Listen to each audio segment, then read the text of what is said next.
Сәлеметсіңдер ме оқушылар, біздің бүгінгі тақырыбымыз Ахметтің даналық тағылымы, Алаш қайраткері Міржақып Дулатұлы. Оқу мақсаты жанрлық және стильдік ерекшеліктеріне сай құрылымын сақтай отырып, өмір баян құрастырып жазу. Тыңдалған мәтін мазмұны бойынша жалпы және нақты сұрақтарға жауап беру, мәтіндегі ақпаратты шынайы өмірмен байланыстыру. Ахмет Байтұрсынұлы көрнекті қоғам және мемлекет қайраткері, ұстаз, қазақ тіл білімі мен әдебиеттану ілімінің және түркологияның негізін қалаушы ғалым, ақын, публицист. Жастайынан ұстаз болуды армандаған Ахмет туған елі Торғайда ауыл молдасынан білім алып, сауатын ашқан соң Орынбордағы мұғалімдер семинариясын бітіреді.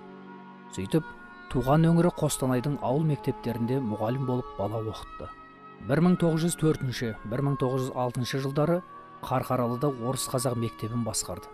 1909 жылдан 1917 жылға дейін Ахмет Байтұрсынұлы қазақ халқының ұлттық сана сезімі мен намысын оятқан маса өлеңдер жинағын Иван Крыловтың 46 мысалын аударып шығарды. Ең маңыздысы, ана тілін пән ретінде оқытатын арнайы оқу құралы және тіл құралы атты оқулықтар жазды. Бұл еңбектерде ғалым Ахмет Байтұрсынұлы қазақ әліпбиін түрлендіріп, араб графикасы негізінде төте жазу үлгісін ұсынады.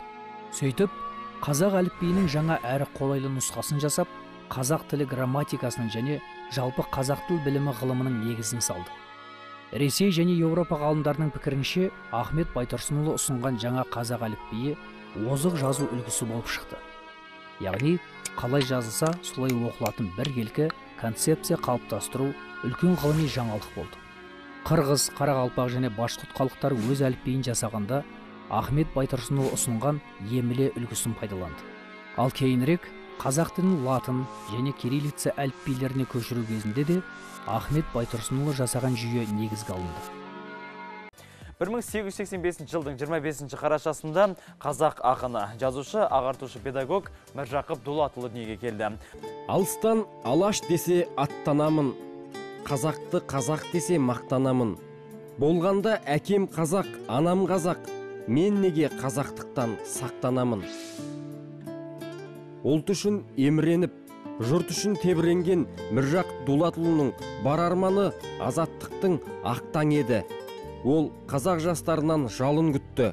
Олардың заманның заңғар шыңына ұмтылуына жол ашты. Алаш үшін арда туған асыл азаматтың бар өмірі тәуелсіздік үшін күреспен өтті. Міржақып небар 2 жасында халыққа әншілігімен, асқан парасаттылығымен танылған жарқын жүзді, өр мінезді дәмеш анасынан айырылады. 12-сінде әкесі Дулат көз жұмады. Бар панасы, ағасы Асқардың қолында өсіп, балалықпен ерте қоштасқан. Саналы ғұмырын оқып тоқуға, ғылым білімге арнайды. Міржақып Дулатұлы өз-өзіне ескерткіш орнатқан қайраткер. Бізге тәуелсіздік атты баға жетпес бақ сыйлаған ұлы күрескердің қатарында. Қазақпарда оның есімі ескерусіз қалмасы анық. Алаштың қос алыбы туралы бейнероликті тамашалап болсаңыздар оқушылар, төмендегі 2 сұраққа жауап беріңіздер. Бірінші сұрақ: Ахмет Байтұрсынұлы ұлты үшін қандай елеулі еңбектер атқарды? Екінші сұрақ: Міржақып Дулатұлы туралы не білесің? Оқушылар, келесі мағлұматтарды есте сақтаңыздар. Қазақ тілінде сөздің ұғымы дөрекілеу, көңілге тиетіндей болып келген жағдайда басқа сөзбен алмастырыла айтыла береді. Мұндай кезде мағынасы тұрпай сөздің орнына сол ұғымды жұмсартып, жеңілдетіп, жұмсақ сөздер қолданылады. Мұндай сөздер тіл білімінде эвфемизм деп аталады. Ендеше кеңірек мәлімет бере кетейік. Эвфемизм мағынасы тұрпайы дөрекі сөздерді сыпайылап айту. Мысалы, өтірік айтпа деудің орнына қоспай айт, мылжың деудің орнына сөз уарлау деу керек. Адам қайтыс болғанда өлді демей, бақиға аттанды, дүниеден өтті, дүние салды деген сөздер қолданылады. Яғни өлді деген құлаққа тұрпай естіле, сондықтан бақиға аттанды, уақыты тоқтады деген сияқты жағымды сөздермен алмастырамыз оқушылар. Диспемизм мағынасы жағынан эвфемизмдерге қарама-қарсы құбылыс. Диспемизм кеміту, қорлау, жаратпау ұғымын тудырады. Мысалы, боқ мұрын, ынжық неме, ақмақ, тағы басқа сөздерді жатқызуға болады.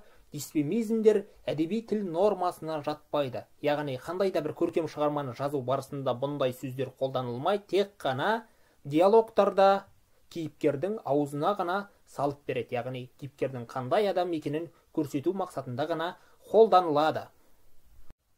Оқушылар, келесі тапсырманы орындаңыздар. Берілген сөздерді эфемизмге айналдырып жазыңыздар. Өлген соң ұрлап кетпес үшін аяғын ақсаңдай басады, керең адам екен, өтірік көп айтады, аузында сөз тұрмайтын өсекші.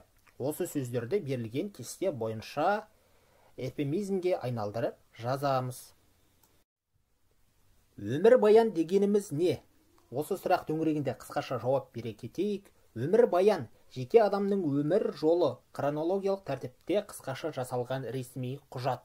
Тәжірибеде өмір баян үш түрлі болып жазылады. Бірі адамның өз өмірі мен қызметі туралы баяндауы.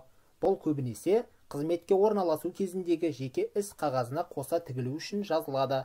Онда адам өзінің аты жөнін, туған күнін толық көрсетеді. Одан кейін жаңа жолдан бастап нақты деректермен санамалап жазады. Өмір баянның бұл түрі көбінесе ресми түрде жазылады да көлемі жағынан шағын болады. Өмір баянның екінші түрі мемуарлар, яғни ақын жазушылардың өнер, қоғам қайраткерлерінің өз өмірін қоғам өмірімен байланыстыра баяндауы. Өмір баянның үшінші түрінде қоғамға белгілі қайраткерлердің өмірі мен шығармашылық, саяси қызметтері өз тарапынан емес, басқа біреулер тарапынан баяндалады. Мәселен, ұлы жазушылар мен ақындар Абай Құнанбаев, Шоқан Уәлиханов, Александр Сергеевич Пушкиннің өмірлері туралы шығармалар осындай өмір баян түрінде жазылады. Мысалы, Сәбит Мұқанов деген жазушы Шоқан Уәлиханов туралы Аққан жұлдыз деген роман жазды. Мұхтар Әуезов Абай Құнанбаев туралы Абай жолы деген роман жазды. Өмір баянның мұндай түрі көркем шығарманың әр түрлі жанрлары ыңғайында очерктерден бастап роман, эпопеяға дейін жазыла береді. Өмір баян туралы терең түсінік қалыптастырдық деген ойдамын. Ендеше оқу тапсырмасына құлақ түріңіздер. Қосымша әдебиеттерден ізденіп, жанрлық және стильдік ерекшеліктеріне сай құрылымын сақтай отырып, Ахмет Байтұрсынұлының, Міржақып Дулатұлының қысқаша өмір баянын жазыңыздар. Төменде үлгі берілген: бірінші, туған жылы, айы, күні, туған жері; екінші, әр жылдарда атқарған қызметтері; үшінші, шығармашылығы; төртінші, өмірден өткен уақыты жазылуы қажет.